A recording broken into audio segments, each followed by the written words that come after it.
This week on the podcast, we have an episode that a lot of you have been asking for since my experience last year when I went hunting. So we have Jesse Griffiths on the show.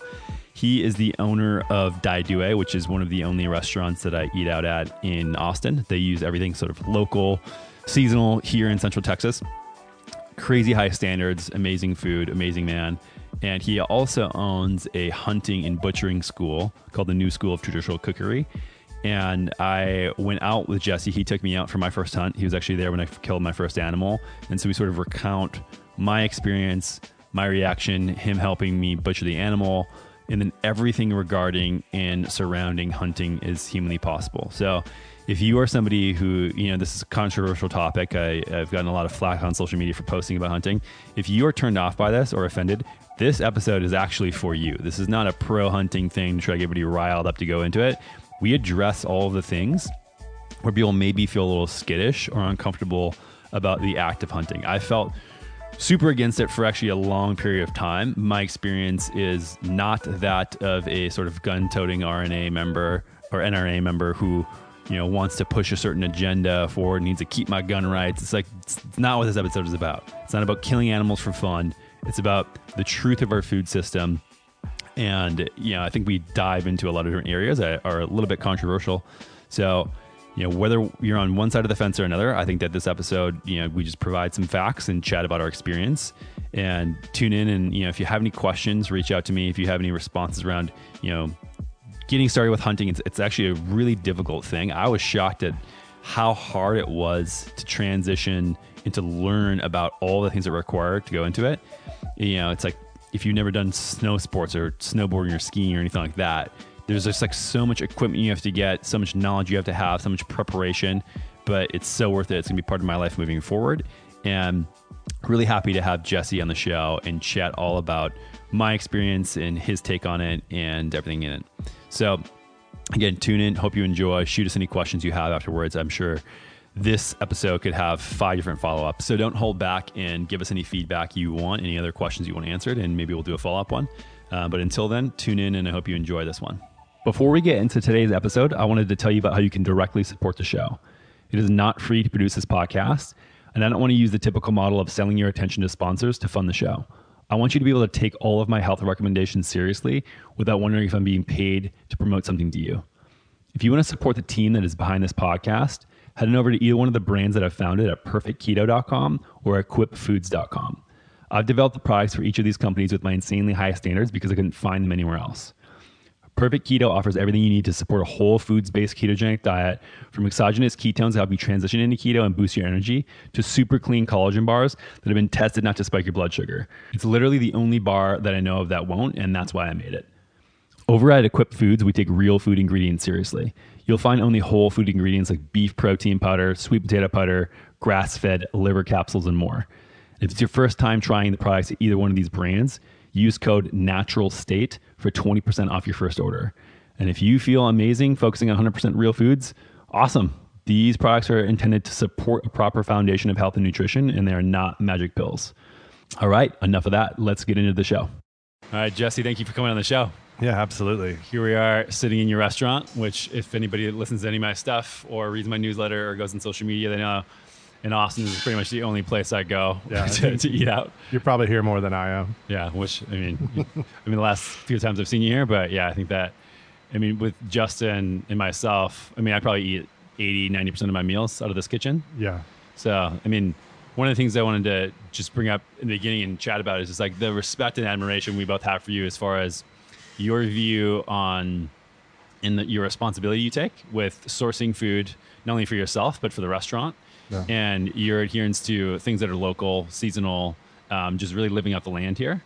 But you weren't always this way. So this is what surprised me first when I started talking to you about this stuff. And I met you originally, was that I expected this to be like in your blood, sort of born and raised, someone who has just been like hunting and like having a garden since they were like 4 years old. Like it was just in your family. That wasn't the case. So, no. You got into this stuff rather late.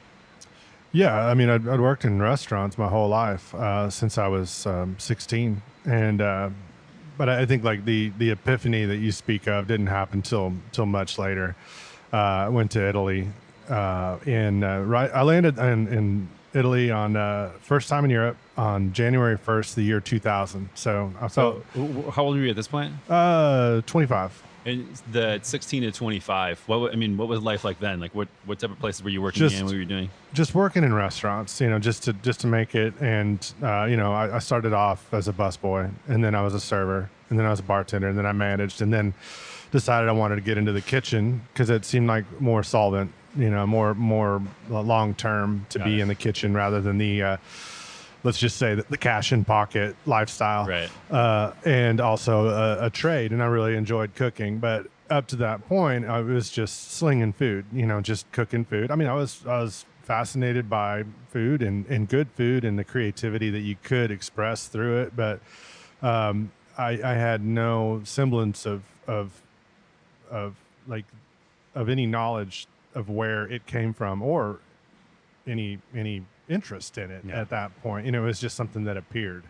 So when you grew up, North Texas? Yeah, right? I grew up in Denton, which is north of Fort Worth and Dallas. So what was the culture as far as at home growing up with food? Was it just sort of eat whatever? I mean, mine was like typical Midwest, where it was a lot of packaged food, mac and cheese, stuff like that. What type of background did you get?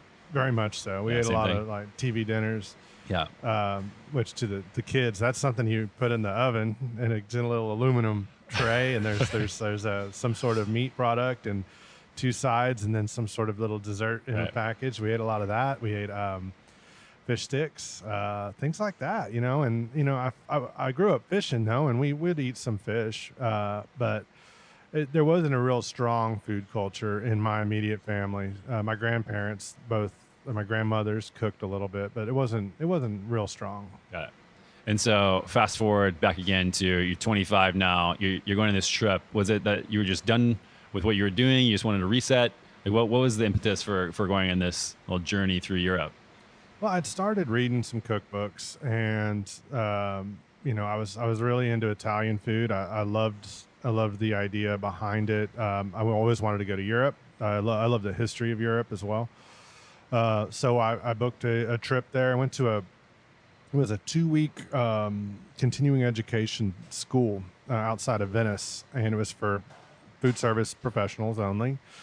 And I went there, and it kind of changed everything. I got an entirely new perspective on simplicity and locality and quality of food. I think that there's one definitive meal that I cooked with a chef. I spent a week after the class. They allowed me to stay and cook in the hotel kitchen, or in one of the cooking school was run by a hotel, and so I went into the city of Venice specifically, and we cooked with the chef there. I did. It was just me and him for a week. And we'd literally get on a gondola in the morning and take a gondola with a gondolier over a canal and go to a fish market and pick up fish. And it was the most beautiful fish I'd ever seen. I just hadn't realized just the variety and the quality and just how bright the eyes and gills were. And I remember this one dish that he made where he cooked this sole, which is like a tiny little flatfish, a flounder, kind of like about 8 inches long. He cooked it on a flat top, on a griddle or a plancha, with a little bit of olive oil. And he told me that he didn't season it because it was salty from the lagoon, which blew my mind right there. And then he served it on this metal tray with a pile of arugula, this beautiful baby arugula. And in his walk-in in the winter in Venice, all they really had was arugula and radicchio. Was it. So that's all he used, and he had 3 different sizes of arugula. And that was because that was just what was growing locally at that time, or yeah. It was in the dead of winter. It was in January, so there wasn't a lot going on, but they just embraced that. And then he also had a lemon, and it was a lemon from a tree there in Venice. And then he had some local olive oil, and the whole dish was this little pile of arugula, this perfectly cooked fish, and then half a lemon, and then he just poured a little olive oil on top, and he put it in the window to go out. And at first I was taken aback. I couldn't understand what this guy was doing. It's like, doesn't he have more to say about it? Isn't there more that you need to do to that plate? I mean, how are you going to sell that? And then it just dawned on me. It's like, it's not about him. It's just about the ingredients. It's like what he did was take 4 pristine ingredients and present them with no ego and say, here, this is great. And the people appreciated that there. And I just kind of started to elaborate on that idea, and that this is what food really is. It's just like very high quality food treated with respect and as few touches as possible, and with minimal need to express your own creativity or ego, I think, because I think that is destructive sometimes, and that in the sourcing as well. Like, oh, well, I need this huge palette of flavors, and when you do that, then you start to source things from other places. You start to tax other resources, and other resources from other places, and the food gets a little convoluted. So it was a great experience to see that dish go out. So that one dish, sort of, from that point, were you like, okay, I'm going to go back to Texas. I'm going to do the same thing and find what I can find there? It seems like you have so much of a respect for, like you said, resource management, from getting stuff local, for having few touches. Was everything just sort of click at that point, or did it sort of all fall into place over the next few years as you started trying to do the same sort of path yourself?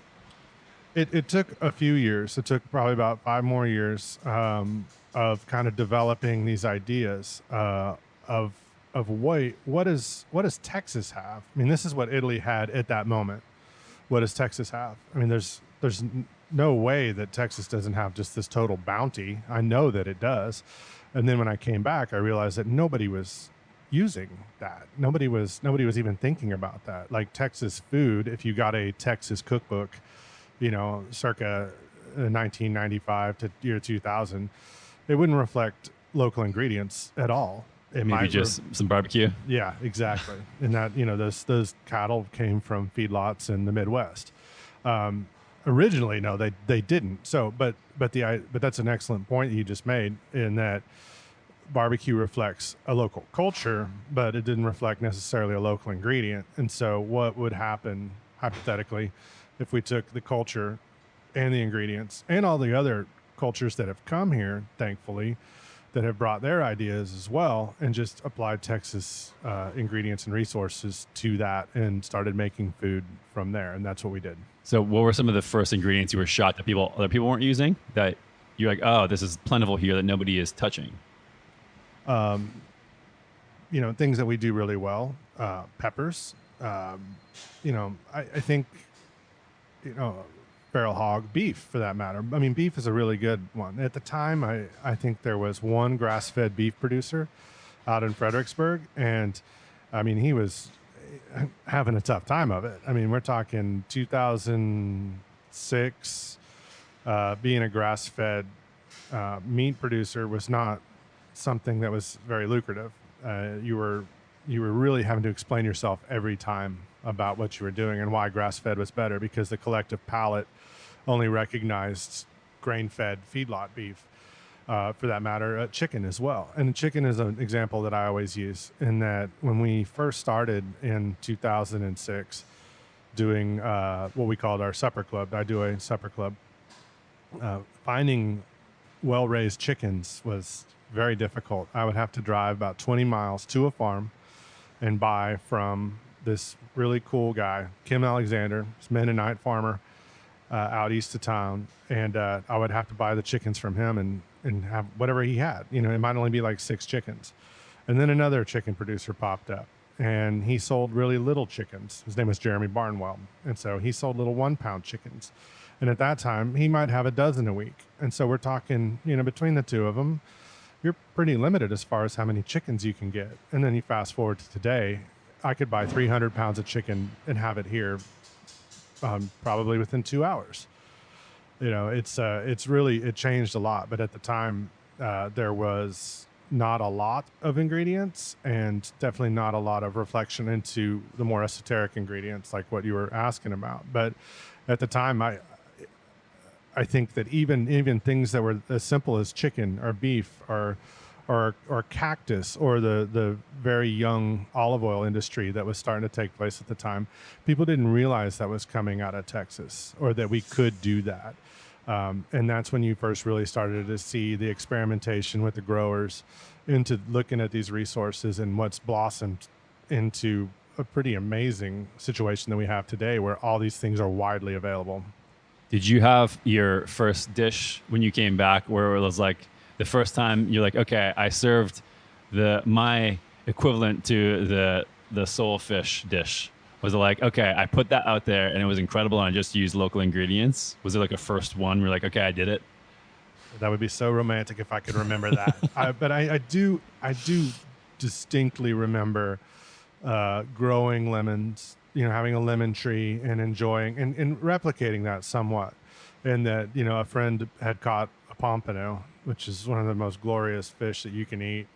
He'd caught it out of the Gulf and he brought it up and we ate that with one of my lemons. And, that's when, I just started like sharing that notion and how special it is to pick the lemon and eat the fish and have those things together. And you taste how vibrant that food can be when it is like that. And also the connectivity that you develop between growing the lemon or catching the fish. Yeah, I'm sure we'll talk a lot about your sort of view on hunting in a little bit, but it seems like you put a lot of pride into, where things come from. What was the initial, was it just the taste from this one meal you had? Was it the ethics of it? Was it, a little bit of everything? Was it nutrition? Like, was it what, like, because all these things sort of are intertwined in a certain degree.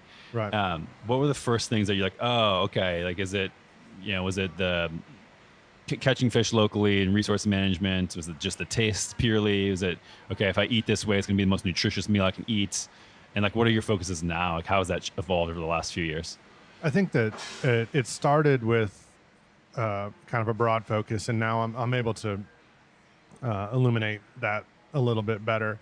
There's three things to me, and first is quality. I think quality can kind of encompass taste and nutrition, because they're often, they go hand in hand. Right. Like the fresher it is, the better it is going to be for you. A fresh leaf of Swiss chard is going to have a lot more nutrients than one that's a week old, obviously, and it's going to taste better.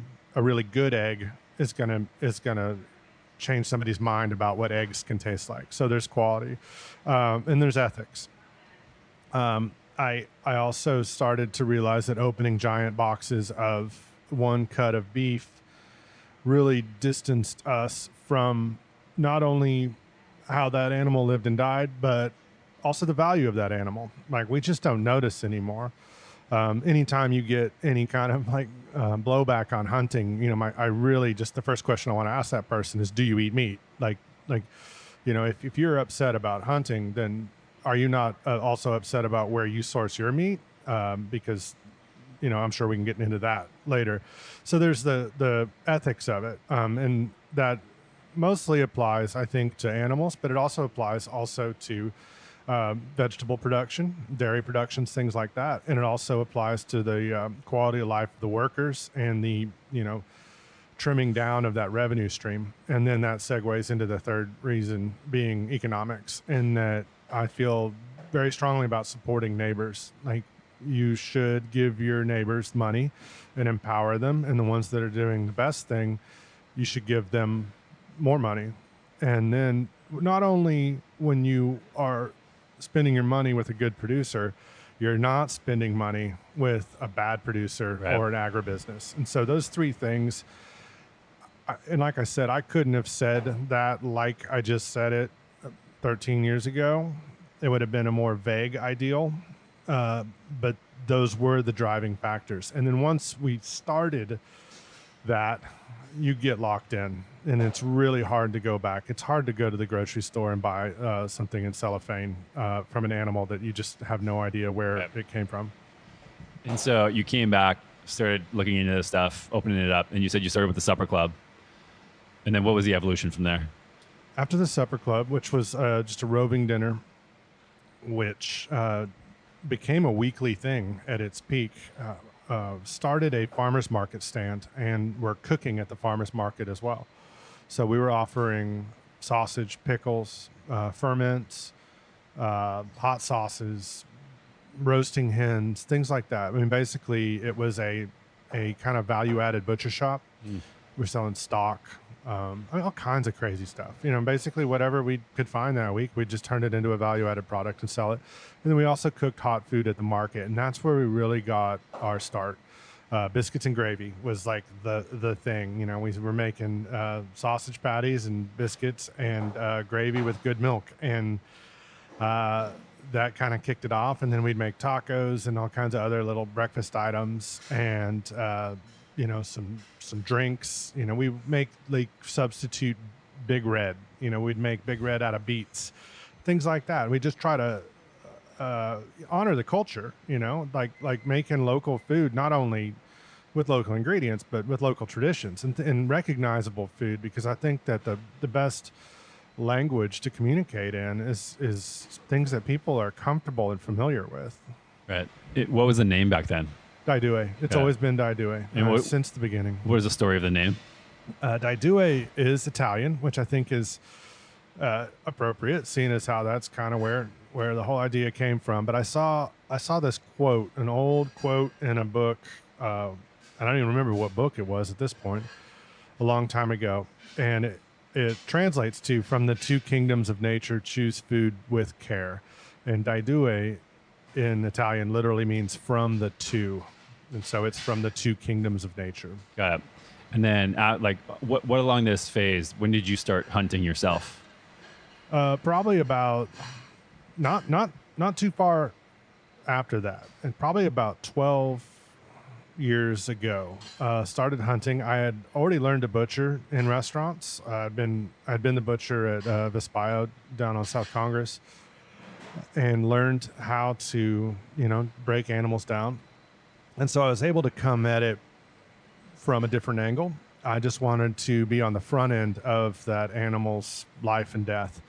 And so I was lucky enough to have access to some land, and then also the generosity of people to kind of show me the way. And then I started hunting and kind of never looked back. What was the first hunt like for you? The first hunt was I shot a dove. I shot it with my first shot, which was really bad for me because doves are very hard to hit, and I probably missed the next 50 after that. I got real lucky, but it was enough to just I don't know what a good metaphor is. Maybe like that first time you try crack. And so it was, I couldn't put it down after that.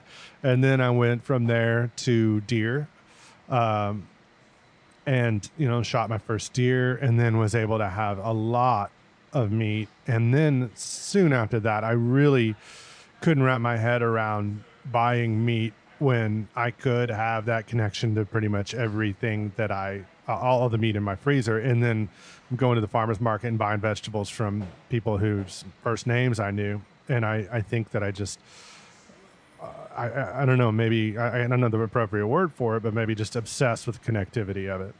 Yeah. I mean, you helped me a lot when, obviously the first hunt we went on was a couple of weeks ago, and you helped me a lot as far as like getting over the hump of the intimidation of getting into hunting culture. When I grew up in Minnesota, it was like, go get your trophy buck, like go drink a bunch of beers. Like it's the old boys club type of thing, that not a lot of respect for the animals or even the meat. People would cut out the back straps and a couple other cuts and then just leave the rest there. I could never really get into that. And if you're not in the culture, you're not doing it, you don't know that there's another side to it. I mean, what was it like when you first started? Because now there's the internet. I think there's a lot of you can find resources. It's still super intimidating because you don't know what gun to get, you don't know what you need, you don't know what to expect. It's just this whole new world that I had no sort of connection to at all. So I didn't grow up hunting either. So what was it like for you back then? Like, was there any sort of resistance to getting into it, or did you have friends that were doing it the way that you supported and enjoyed, or what was the sort of entryway for you? Well, I was very lucky in that we purchase meats from producers that typically have a lot of land. So access to land, I've always been blessed with. I was able to kind of define my goals in that I was hunting for food from very early on, and I've never cared about big bucks. I really don't. In fact, I prefer not to shoot a buck because the does taste better. And I never got any pushback. And a lot of, ranchers are real happy if you're just like want to come out and shoot a doe. They don't want to shoot one of their valuable bucks. it was kind of easy entrance for me, but it did involve a lot of practice and a lot of learning, a lot of mistakes. I mean, a ton of mistakes. I still make mistakes. That's part of it. But I think that when I'm communicating with a new hunter like yourself, it's still pretty fresh for me, and that perspective is I think enjoyable for both of us, because then I'm able to remember what that point of entry was like and how it can be intimidated when you walk into a gun store and when you're trying to figure out, how to track a deer or do all those things. And also when you're dealing with your preconceived notions of what hunting culture is, many of which are true. I mean, there is a spectrum to it. I mean, there's the trophy hunter Ted Nugent side of it, and then there's the other side of it, and the one that gets the most, or has traditionally been seen the most, is that kind of loud rednecky one that a lot of non-hunters see, and it's the one that we're trying to kind of work against. And you got to understand there's a lot of different viewpoints out there. Yeah, I think a big thing that sort of gets lumped in there is just the whole argument against gun ownership in general, and you get people with NRA, like gun-toting Americans who just want their First Amendment rights. Those get lumped together with hunters very easily, and those are pretty much the same person to a lot of people's eyes. And that's just I can't speak to your gun ownership, but now that I have one, it's a tool for me to acquire some meat. And that's what it is to me. Yeah. To me, it's also a tool. And I've said many, many times that I wish that hunting should be more associated with food culture than gun culture, or, the type of hunting that I like to do, or that we teach. A gun is a necessary tool. It is a destructive and potentially violent tool, of course. I mean, we all know that. But it also is the absolute best way for you to go out and obtain meat, which is why I don't bow hunt. I feel that a bow is, and this is a personal opinion, a bow is something that you do to have more of a challenge. And the challenge, that sort of challenge, is not necessarily why I do it. I'm looking for a very quick, as painless as possible, and for lack of a better term, humane death for a deer or a hog or a duck or a turkey, and a firearm is the best tool for that in my mind. This is one of the when we first started talking about hunting, I was telling you that my plan was I'd never gone hunting before, and I was gonna get a bow and go out bow hunting. I was told for some people that's the way to do it. And I think that for me, it was easier to have the dissonance away from the gun culture and sort of, like you said, like the rednecky vibe and like what we grew up seeing that I wasn't a fan of. So that's, to me, I think was the easier path of like, oh, if I do this, then I'm not like the other people who were hunting. But like your point was that essentially if you're using firearm, like you are, like the chances that you shoot a bow and hit the animal and wound it and never find it again, and it has an injury that sustains for weeks, months, or goes off and like basically not closing the loop, is much, much higher than with a firearm. Like you can have as quick of a death as possible, which in your opinion is like the most humane thing.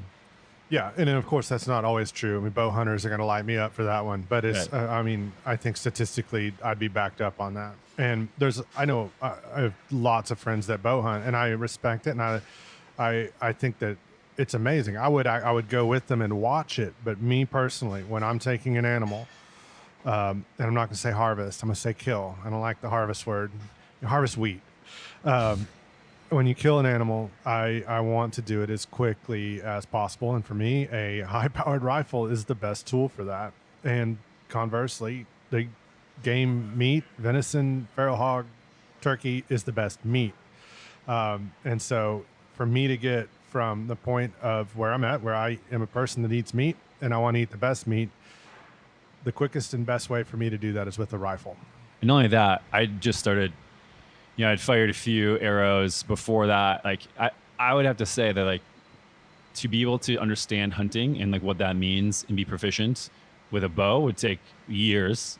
And if I want to get into hunting as well, like getting into it with bow hunting would be just prohibitive. Like you said, when you went out and got your first dove that first time, you were hooked. So I sort of feel the same way. And I think if I wasn't successful with a rifle the first time, if I went out there with a bow, and like, I probably wouldn't have even taken any shots that weekend. Yeah. I don't even think we would have been that close.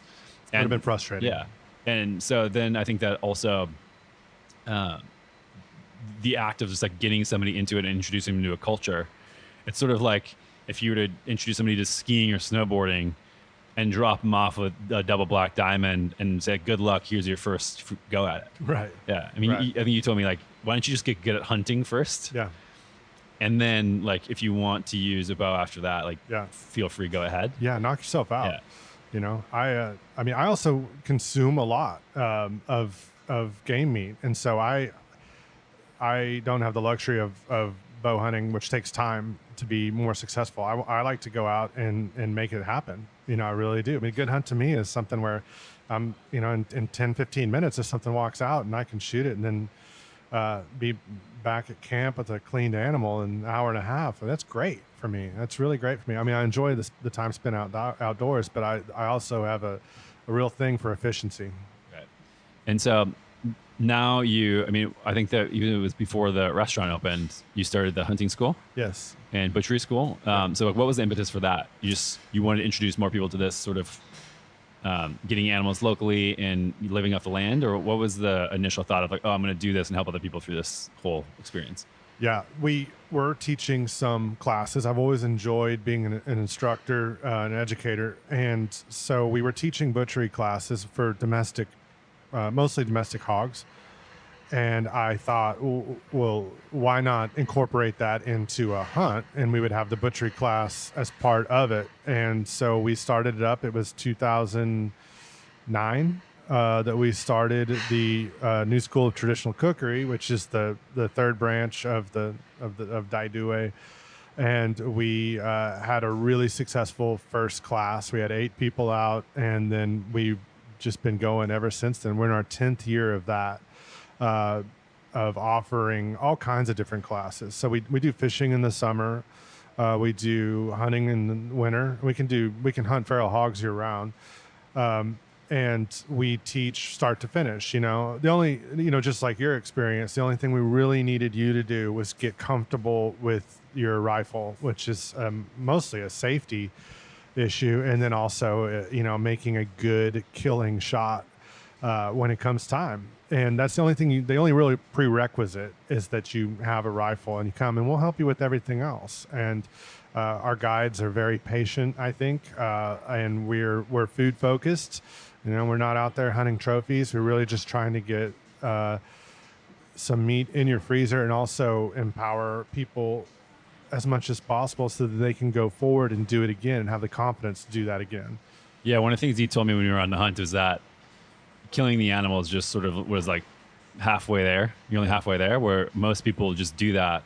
And like, maybe you can explain the difference between how most people hunt animals and how your approach is that we did with the school.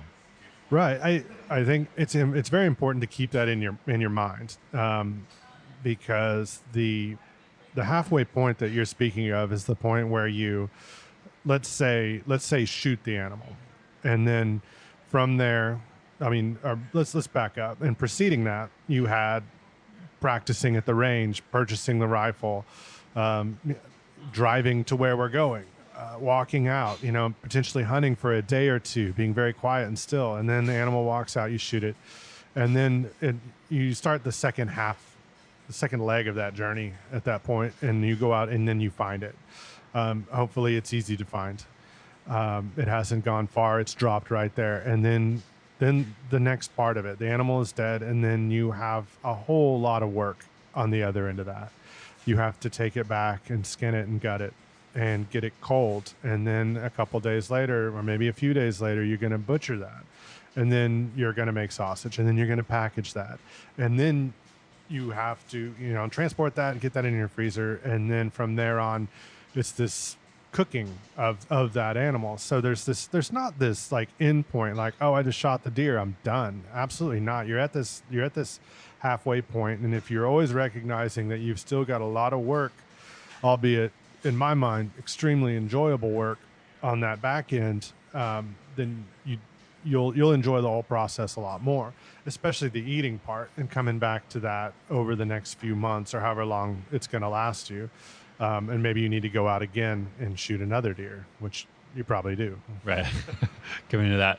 But yeah, I mean, even in my experience, obviously your focus is also using as much of the animal as humanly possible, which you did. So, like, where did you come up with as far as that? Was that right when you started hunting, or before then when you were butchering, that you knew you wanted to use as much as possible? I mean, I don't even know if you can hunt for food with the intention and not do that. My perspective on animal protein and like animal product consumption has actually changed drastically since the hunt. I don't think I was like irresponsible before, but now, if we're, for instance, eating a meal and it has any sort of animal product in it, like the respect in which I treat that, and like don't ever want to waste anything. And like maybe I would have thrown away a couple bites here or there, or like not use this cut of this piece of this meat or whatever.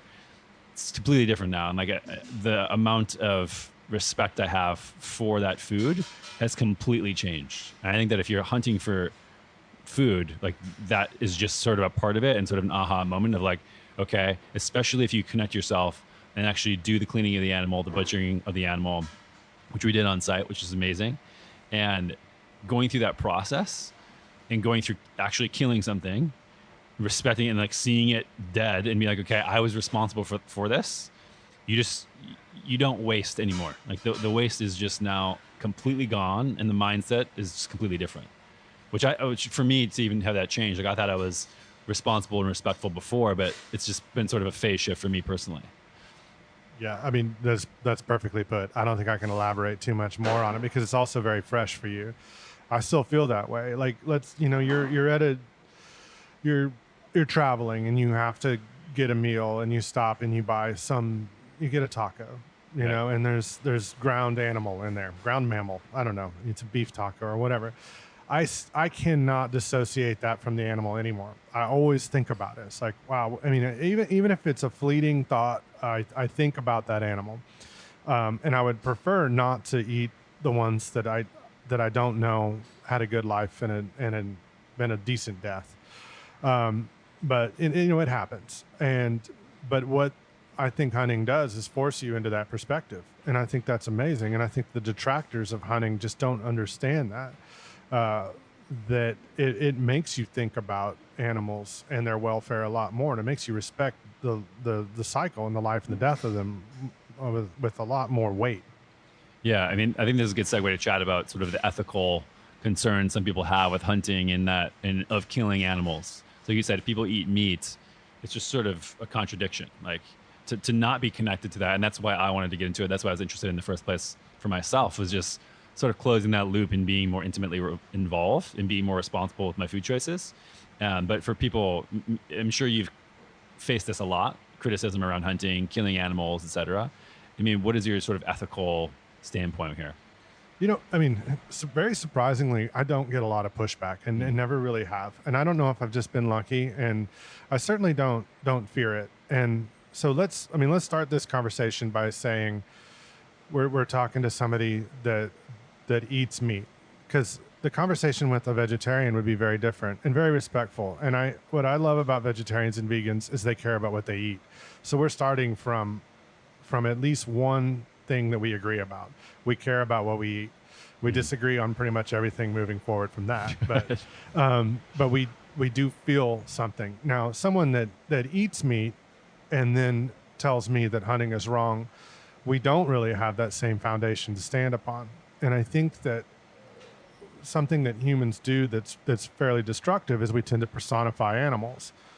But for the sake of argument, let's go ahead and let's personify the animal in this case, and let's call it a deer, and say, okay, how does this deer feel?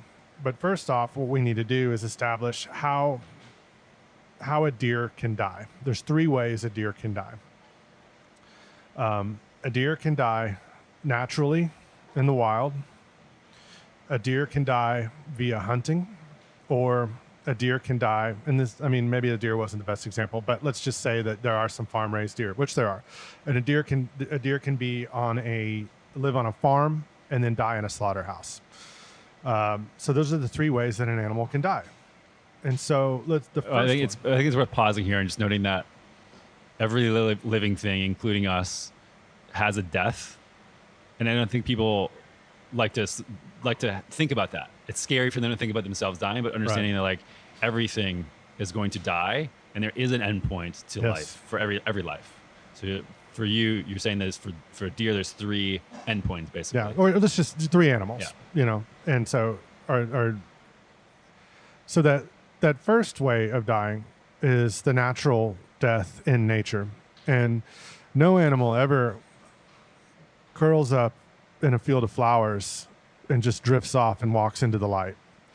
They are consumed by coyotes. They're eaten by ants. It's a slow and almost invariably very painful death to die in the wild. Let's skip hunting and go right to a farmed animal. So they live their whole life in relative luxury compared to wild animals, being fed whatever.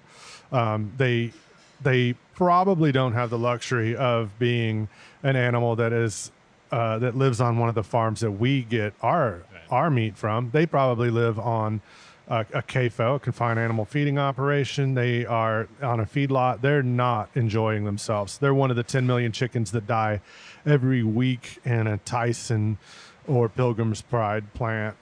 They have very little value. And then when they actually get in line to die, to actually face death, they are literally in a line. And I think that is probably the worst way right there. Yeah, just chaotic, stressful. Yes. And I mean, they've measured stress levels and stress hormones in these animals, and they're sky high from what they've been feeding, their environment, how they've lived their whole life. And then up to the point of knowing like everything around them is dying and that they're going to probably be dead. Yeah. Who knows how conscious they are, but it's like the stress response is real and it happens. Absolutely.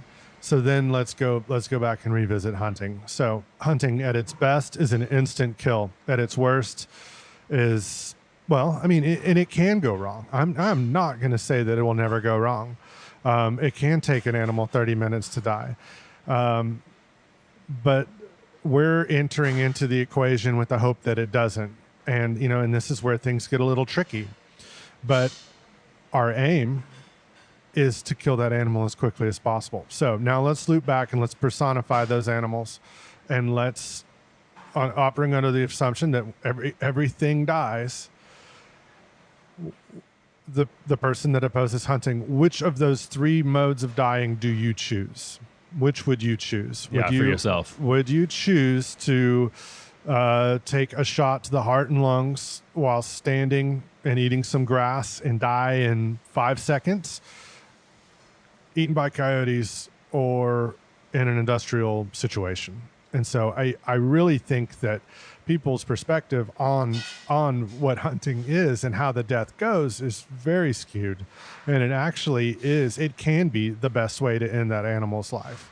And then the respect that the animal is paid afterwards, not that it means anything to the animal, but that falls on us, is way more than the other 2 situations. Right. And I think that people try to translate their feeling of control about how they're going to die. Most people are likely aren't, they're not in control. Like, flip a coin and it's going to be any other way. You get hit by a bus or whatever. People have this dreamy thing, like you said, of just like laying down in bed when you're 80, 90 years old, having your family surround you or whatever. No animal that can't manipulate their environment will ever be able to do that. They will have one of those deaths that you mentioned. And one of the things that was so clear and evident to me when we went on these hunts is that, man, everything is basically trying to eat or not get eaten. That's just the circle of life. When we were out there in nature on this land, and I was looking around, and there was hawk coming down grabbing another bird. There's bird eating worms. There was deer going around eating grass. There was armadillos going around eating whatever the hell they eat. There was we saw like a cougar lurking around, probably in the same spot. Bobcat, the same spot that we were looking for deer. Right. These are the things of like, this is all animals are basically doing in the wild. And the only reason we are exempt from that is we've created this extremely artificial environment that actually makes us sick. Right. Like, extracting ourselves from that environment is what leads to all the problems that we have in modern society. Right. Now, like, I mean, I love heat. I love air conditioning. I love Yeah. the internet. It's great. But the fact that we've removed ourselves from that, like, that's why people can't connect themselves to the food chain and where we belong. Right. Like, we are part of that system where everything is trying to eat or get eaten. Yeah. And there was this like primal switch in me that happened when we were out there of like just being in nature for extended periods of time, looking to the horizon. And I wasn't looking at the plants and how they looked. And I know you can forage and eat all this stuff, but my instinct and my drive was to find an animal and eat that animal. You were looking for movement. Right. It wasn't like I was looking for grass to blow in the wind. Right. And there's a piece of wheat now, I can eat it. Right. You think about, like, I mean, some plants do have this where it's like peppers, berries, etc., are really bright colors. They would catch an eye when you're panning around, but it's not the same way. It's not the same at all. I love that. That is a good perspective right there. And also, I mean, I think something that, you know, you will hear is that we enjoy the animal's death. And it's like, that is just part of it. I mean, nobody ever is like, oh, you enjoy shooting animals. And it's like, well, we also enjoy being outside for 10 hours. Yeah. We enjoy being quiet. There's a lot of other things that go with it. And to say that the death of an animal doesn't make me sad, it absolutely does. Every single time. Yeah. I felt it for sure. Do it. You have, and that's the luxury of evolution too, is that we've developed these emotions and we're able to feel sadness for something and kill it at the same time. It's not done out of hate. And I think that people just can't cross that bridge sometimes. Yeah, and it's not like ooh, rah, rah, I got to kill something. I'm this macho person. Right. But I'm sure there is actually some evolutionary excitement / adrenaline that is programmed into you when you kill something. I mean, Yes. Think about, for hundreds of thousands of years, this probably meant eating for the first time in days. Of course, there's going to be some sort of reward system in your brain that goes, yes, I can finally eat now. Good job. Yes. You know? Yeah. I don't think that's talked about. I've never heard that talked about. Right. No, I think that's another excellent point. And I mean, I'm not ever going to say that hunting is not fun. For lack of a better word, hunting is fun. It is stimulating. Being quiet, walking quietly, seeing everything, and then the excitement, the heart rate of when an animal walks out, and knowing, or maybe you're going to pass on it. I mean, you had to pass on a few deer. I was like, not that one, not that one, not that one. And then finally it was like, that's the one. We saw it. And it was like, that's definitely the one that we're going to take that shot on. And, you know, there is a stimulation and also the relief when you lay hands on it, when you finally touch it. And that's like, I think that's one of my favorite parts, is when you finally get to touch it. And you know that you found it. It's only gone, you know, in your case, I don't know, 5-10 yards.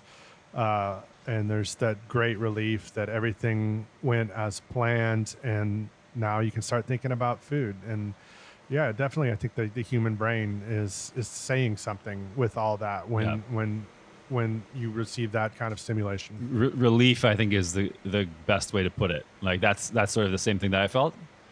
Not like joy. It wasn't joy. Right. It was relief and sort of this respect and almost like a duty per se, which is like, it's weird because, again, like, we have the luxury where we can go to a supermarket and buy stuff and not have to do that.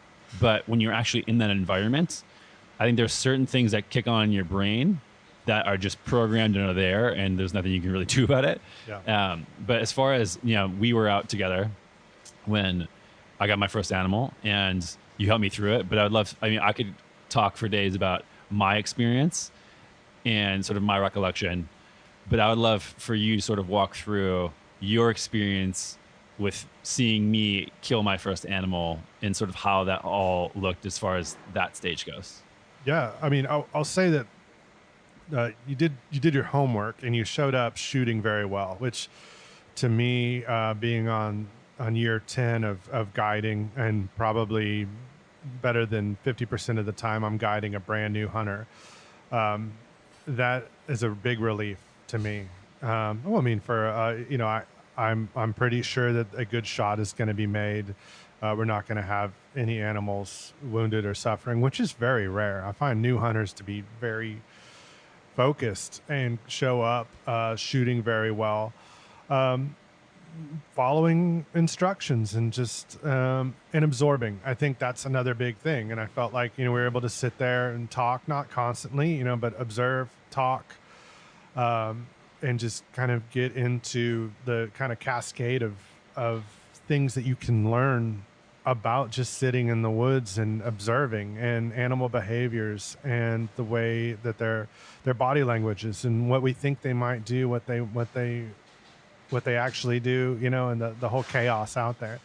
I remember, we had several deer walk by. They were obscured by brush. They were moving too fast. We were definitely seeing the does. We wanted to shoot a doe. And then finally we saw a doe that I saw was old and big. And that's like, that's the animal we want. This is the best food animal we're going to see. She was, again, behind a lot of brush. We'd been waiting a couple hours at that point. It was, I think, a little bit of a strange angle. And then she was so far behind the brush. I remember that it was like, it took a second for you to see her. I was on her, and then you saw her. And then I described to you this kind of, I always think of it as like a stage, like a gap in the brush where if she comes in there, the shot can be taken. And it's, through my experience, I know also that, in the coaching, you want to tell your hunter, like, don't take that shot if you don't think you can take it safely. We'll have another opportunity. Let's just be patient about that. And then with some people, I'll launch into the breathing, early on. And that's something that as soon as we see animals, I start talking about breathing. I'm like, breathe. Because, a new hunter can start to get pretty excited. That heart rate will go up, and it'll make it difficult to make a good shot. And so we start talking about breathing. You were pretty composed.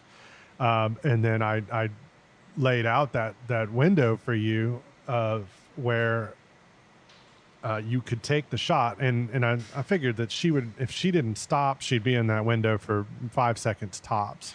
And I knew that you understood where that window in that brush was, and I just said, take it. And you shot, and I knew immediately that it was a good hit. I could tell from the way that she hit. She did run, but it seemed to me like through my experience that what you had achieved was a double lung shot, which is, I feel like the best, unless you also hit the heart, except the heart is very edible.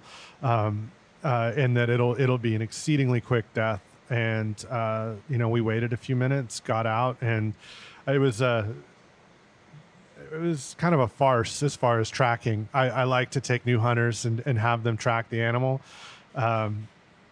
But she was so close that it didn't really make a lot of sense. I could see her the whole time. So, and then the relief. And it's like, I think that I still feel so much excitement and relief when another hunter takes their first animal. What reactions did you see in me throughout this process? You were very calm, as I would expect, and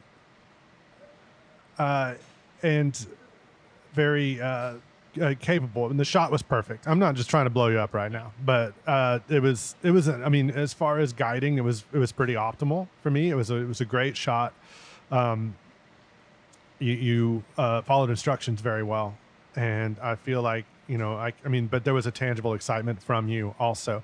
But I also felt like there was maybe more of that when you butchered the deer the next day. Right. So let's chat about that a little bit. So which is, I think, really unique about what we did and how we approach it and how your school is set up, where most places you go out, you do some field dressing, you get the organs out of the animal, and then you take it to a processor and never deal with it again until you're eating it months later. Very different. Very, very different approach where, again, like you said, hang it up. So we skin it, take the guts out, and then after that point, let it sit for a couple of days, a day or two, which is, what is the purpose for this? Just so it will firm up, go through rigor mortis, and be more cuttable. We were really blessed with some great weather when we were out there. So the ambient temperatures were basically refrigerator temps. And so we were able to hang the deer and get it nice and dry before processing. Yeah. And then, so you showed me one animal. So we had a couple that we had killed, not harvested. What's the deal with people saying harvested versus killed? Is it just to look softer with it, or? Yeah, I think so. I think offensive? it's a euphemistic approach, and I mean, again, it's an opinion that I have, and I have friends and admired colleagues that use the word harvest all the time. It's something personally that I choose to approach in its just real to keep the reality. seriousness of what you're the act of what you're doing. You killed it. Yeah, you killed it. Yeah, like I said, a harvest to me has historically applied to a vegetable or something more inanimate, and I feel like we've tried to soften killing to appease the people that were opposed or are upset by it by saying harvest. Yeah. So I remember I was a little nervous butchering the animals because I didn't want to make improper cuts or mess it up as to not use it. Yeah. And so it was super interesting to me, how you broke the animal down and were able to use every different thing and put some to ground here and use this part here. And so maybe walk through a little bit in that experience.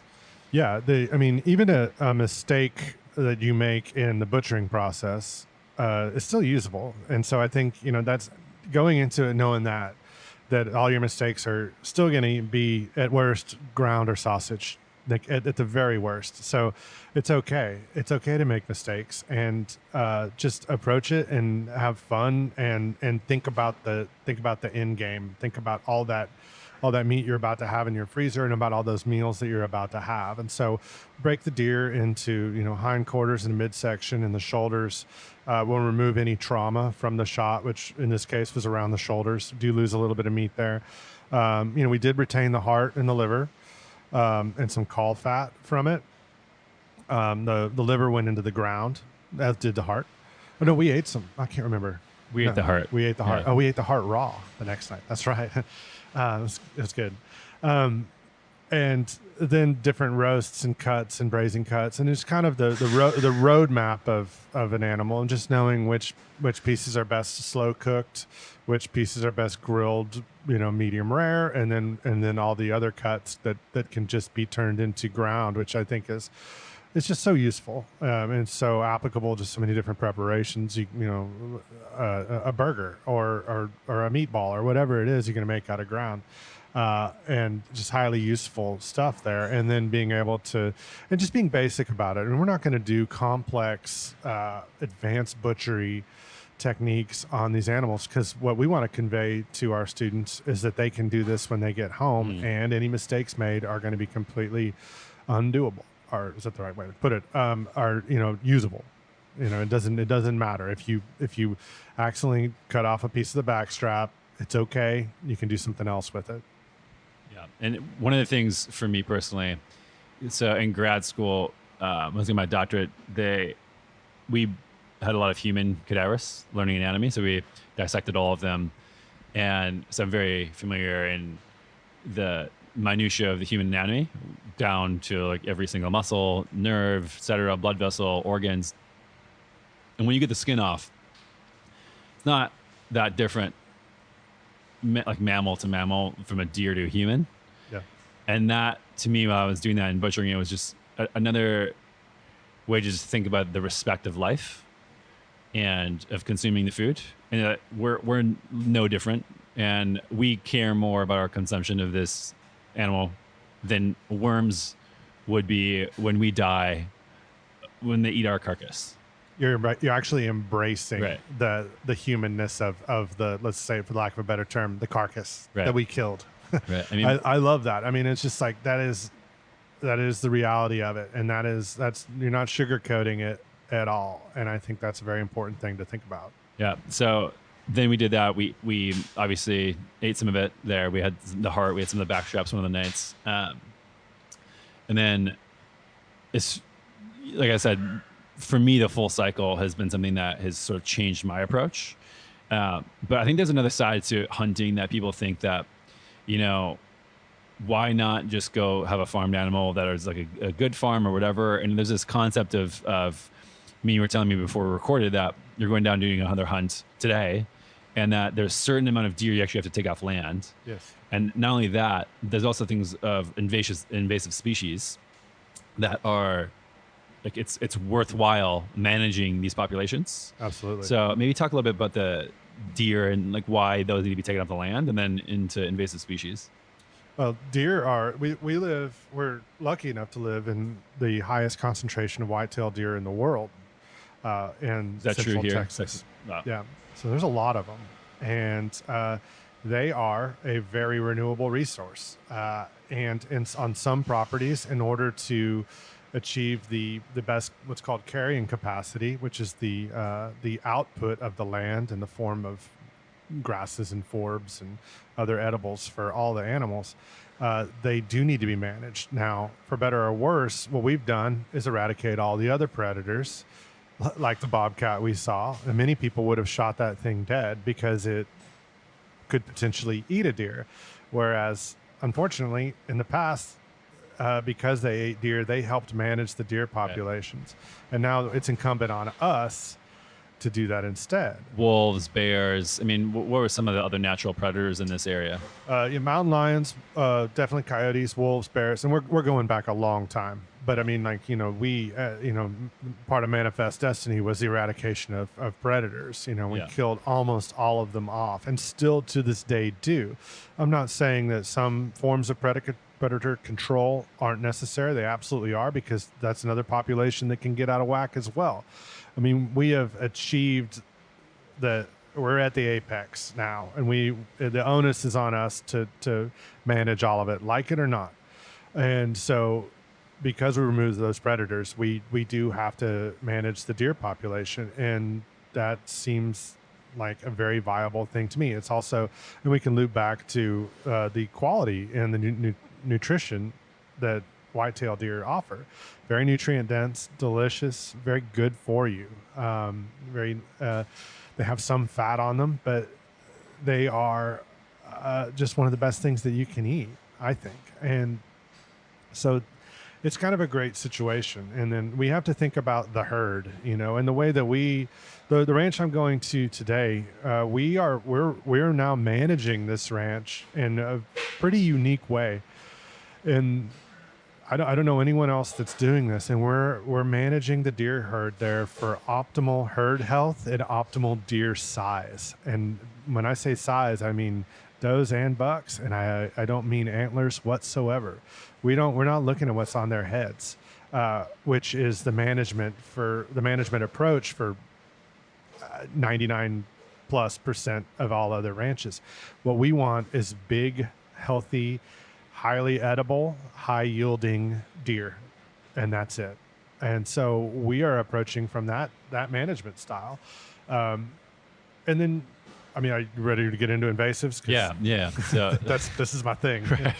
So and then you get into feral hogs, which is on a different level of necessity as far as control. So maybe just before we jump into the hogs, the concept of an invasive species and why it's such a problem, and maybe give the example you told me before about the destruction that they offer, right? But basically bringing in an animal from outside that's not supposed to be in his environment, and because so, it sort of is out of this predator prey sort of loop that naturally occurs. So then they take over and hog resources for the animals that actually should be there.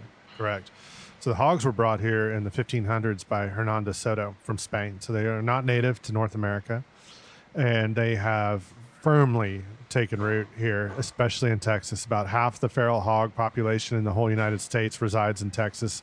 Very differing numbers as to how many are here. But overall, they absolutely have to be controlled. There are feral hog. We're sitting in East Austin. I can guarantee you that within a mile of where we're sitting, there's a feral hog. I have pictures on camera of them at my daughter's school.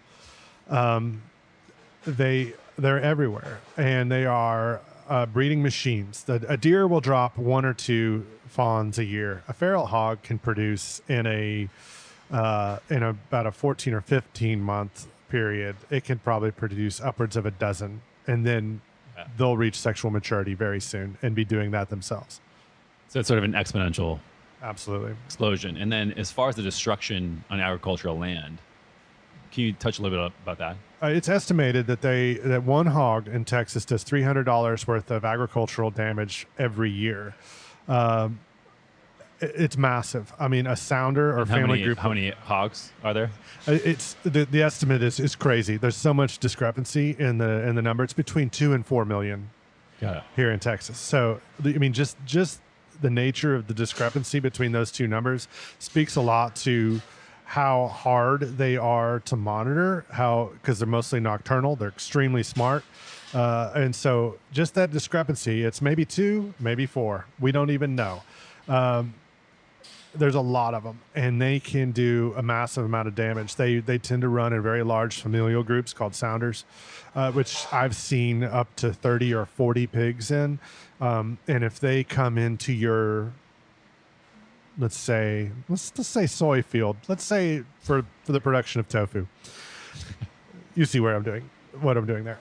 And they can wipe out 3 acres in a night. And then they're going to come back the next night and do it again until they're pushed out or eradicated, or the pressure is applied enough to them where they need to move on to, for lack of a better term, greener pastures. And so I was confused first at the process. So they actually like dig in and eat the roots or tear up the roots, and like what is the destruction actually that they're doing? Well, the rooting and the physiological nature of a hog is this pointed nose that acts as a plow.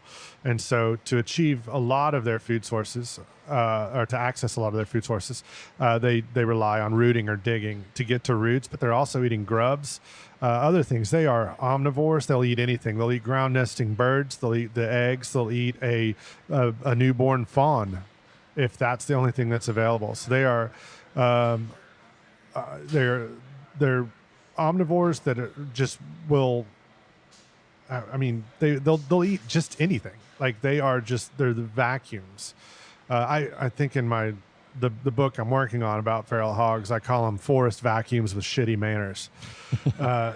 They don't stop at anything, and then in a group that destruction is magnified. Got it. And so obviously hunting them is great because then we get a controlled population to eat them, but it seems like there's no way we can even hunt them all. So like No, hunting is not going to put much of a dent in their population. But that said, you're not doing any harm. And again, every pound of feral hog that you eat is one less pound of potential meat that had to be confined. A fence had to be built around it. It needed a vet. It needed corn, whatever. It is a very ethically sound source of meat. Yeah. So, I mean, as far as other invasives, I mean, there are deer that we tried to find access deer, same sort of thing. So, I mean, is it how many access, especially with the farmer we're at is trying to raise bison, like they eat enough for like every 4 displaces 1 bison or something like that. What was the number? Yeah, I think for 4-axis deer will browse and forage as much as 1 bison. And for this bison rancher, obviously that's a problem. The axis present a really unique, almost societal issue in that with the hogs, you have something that's ugly and menacing and is killed with impunity, no matter where you are. Humans as well. Sorry? Humans as well, as far as the hogs? Yes, absolutely. Yeah. But the axis are these pretty deer that at one point were brought in here for trophy hunting. That's why they're here. They came from India, or they're brought here from India. They didn't come. We brought them in. You know what I mean. Humans brought them here from India to be hunted as a trophy animal. They got loose, and now in Central Texas, we have an established population of them that is starting to outcompete the native whitetail and throw that balance off as well.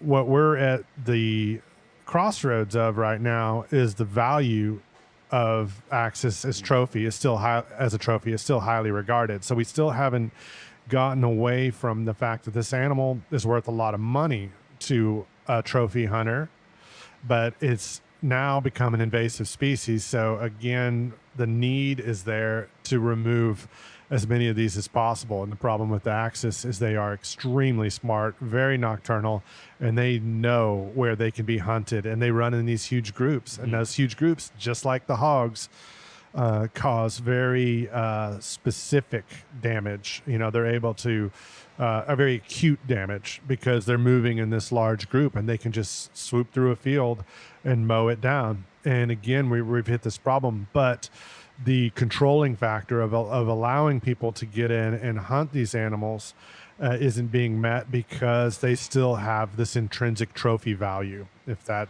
makes sense. It's convoluted, but it's a problem. The hogs do not have that value, and so they're killed on site no matter what. Yeah, kill as many as you want, kill them all.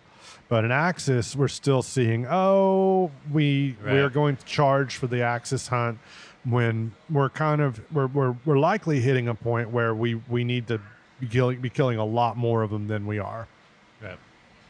So today you're going out, you're taking another group of fresh hunters. Yeah, well, I've got one new hunter and a couple experienced hunters. They're usually on board for the cooking, butchering, and all that. Got it. But I'm looking forward to it. Again, we've lucked out. The weather's going to be great this is our fourth hunt of the season, and the weather's been great for all of them. We've had this crazy cycle of Thursday cold fronts, which I just love. It's nice and cold, gets the animals moving. We should be seeing a ton of animal movement this weekend. I have a feeling we're going to be very successful. We're going to send these people home with a lot of meat, and we're also going to have a lot to be able to learn with. We're going to have hogs and deer on the proverbial menu for the weekend, and be able to definitely get some on the ground. Yeah, I mean, if anyone is interested in doing anything with hunting, and sort of was where I was at a couple months ago, which is have no idea how to get integrated, but wants to experience this and get more connected. Like there's always different options, even if you try to find guides. But the way you guys, you set everything up. There's not much you need to bring or do, and then also the quality of the food that we were served there was like I wasn't expecting that. I had no idea that was coming, which is amazing. So it's basically like you're like a mobile Dai Due that went out and was cooking these amazing meals, using everything that was fresh and local, using the animals that we had just butchered the day before. I mean, the experience was incredible. So, I mean, if anyone's interested, I mean, I couldn't recommend it higher. Yeah, so, thank you. Yeah, I mean, thank you for everything you're doing. I mean, I find it deeply ironic that, you go out with an outfitter or a guide and they serve you a ribeye when you're hunting pigs or deer, and it seems a little strange. But yeah, the food plan, I mean, that you're speaking of is part of the immersion, because we want you to taste all these different preparations of game throughout the weekend. Yeah.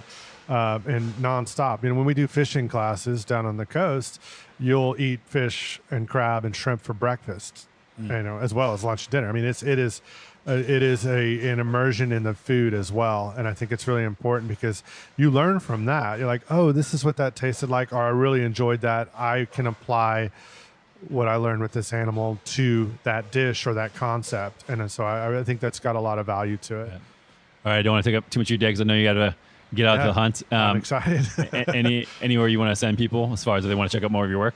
Yeah, I mean, the Dai Due website has all the information on it. That's spelled DAIDUE. And the New School of Traditional Cookery is included on that website, and all the different offerings that we have, our open enrollment public classes, and then also the private classes. Like if you want to book for just you and some friends, we can come to your ranch if you have access to land. If you don't have access to land, we also have partner ranches that allow us to bring new hunters out, and they have a place to hunt. So we can't provide everything, as well as guides, custom processing, custom butchery, and learning whatever. If you're hyper focused on sausage, we'll just spend 5 hours on that. So and then communicate with us via the website, and I'm always happy to answer lots and lots of questions. That's what we do. All right, thanks for your time, Jesse. Appreciate it. Thank you. I really appreciate it.